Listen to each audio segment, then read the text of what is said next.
Hi, I am Jacob Jones, and I recorded Jack Iten interviewing Mr. Erpelding, the choir director.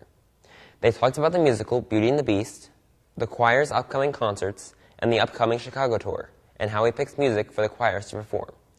We also learned that in his free time, Mr. Erpelding builds his own computers and plays video games. What concerts do you guys have coming up? We have Broadway Sings, which is when we bring in a number of Broadway performers to perform with the choirs. Our next gig is we're going on our Chicago choir tour, and then we have our May spring concert, which is the second week of May. We have a special concert at the end of the year featuring chamber singers and ragazze.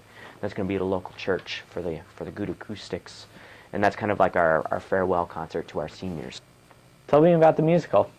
Disney's Beauty and the Beast. It's a classic love story of how Belle, the strange little girl from the provincial little town, falls in love with a hideous monster who used to be a selfish prince. And huge, great, fantastic music, big production numbers, big pit, orchestra, lots of lighting, lots of special effects. So it's a really impressive, big show for a high school classic. It's definitely appeals probably to young and old a little bit more extremely than Crazy for You did. Tell me about the upcoming tour.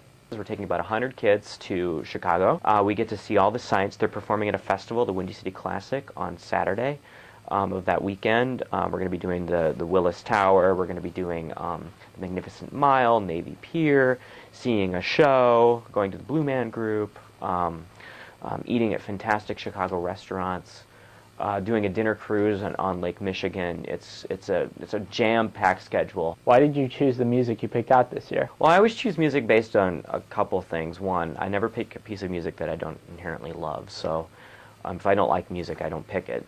Second, I try and find a lot of eclecticism and variety, not only for the students but also for my audience, because I believe that the education of music doesn't happen and it doesn't stop in my classroom.